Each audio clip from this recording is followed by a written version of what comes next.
अमित शाह जी, आप बार बार जुडिशरी का हवाला देते हैं, लेकिन उस वक्त भी जस्टिस आफ्ताब आलम आपके घर आए थे आपसे सिग्नेचर लेने के लिए कि आप गुजरात से बाहर चले जाएंगे। ना, ऐसा नहीं हुआ है। आफ्ताब आलम साहब कभी मेरे घर पे आए नहीं है, ऐसी ज़रूरत भी नहीं पड़ी है। इन्होंने यहाँ रविवार के दिन स्पेशल कोर्ट बिठाकर मेरी बेल एप्लीकेशन को सुना और रिजेक्ट किया। ना, रिजेक्ट नहीं किया। इन्होंने कहा कि मुझे लगता है कि अमित शाह गृह मंत्री रहे, वो साक्ष्य को प्रभावित कर। तो मेरी जो वकील थी, इन्होंने कहा कि आपको अगर ये भय है तो जब तक बेल एप्लीकेशन डिसाइड नहीं होता हमारे क्लाइंट गुजरात के बाहर रहेंगे। वो मैंने स्टेटमेंट किया है।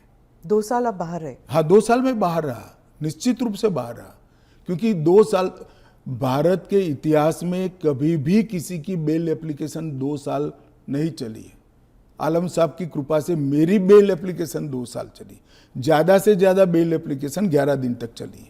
आपने उस वक्त पहले भी जिक्र किया था अडवाणी जी के ऊपर कि उन्होंने भी इस्तीफा दिया था। जी, कहा था अडवाणी जी ने इस्तीफा दिया था, ढेर सारे हमारे कार्यकर्ता, मदन लाल खुराना वगैरह सारे सभी ने दिया था। कि जब तक अरे अभी हेमंत सोरेन जी ने दिया था। ये तो एक नया संस्कृति आया अभी विगत 2 साल पहले ऐसा केस ही नहीं था कोई। सभी लोगों पर आरोप लगते थे, सब लोग इस्तीफा दे देते थे, बरी होकर राजनीति शुरू करते थे। तमिलनाडु के कुछ मंत्रियों ने इस्तीफा नहीं दिया, दिल्ली के मंत्री और मुख्यमंत्री ने इस्तीफा नहीं।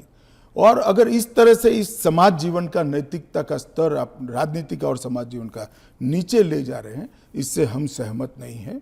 और अगर मैं अब पूछता हूं, आप मुझे पूछ रही हैं, तो लालू जी के वो ऑर्डिनेंस फाड़ने का, लालू जी के बचाने के लिए जो ऑर्डिनेंस मनमोहन सिंह लाए थे, वो ऑर्डिनेंस को फाड़ने का राहुल गांधी का औचित्य क्या था? अगर उस दिन वो मोरालिटी थी तो आज नहीं है क्या? क्योंकि आप लगातार 3 चुनाव हार चुके हो। मोरालिटी के स्टैंडर्ड्स चुनाव के जय पराजय के साथ जुड़े नहीं है।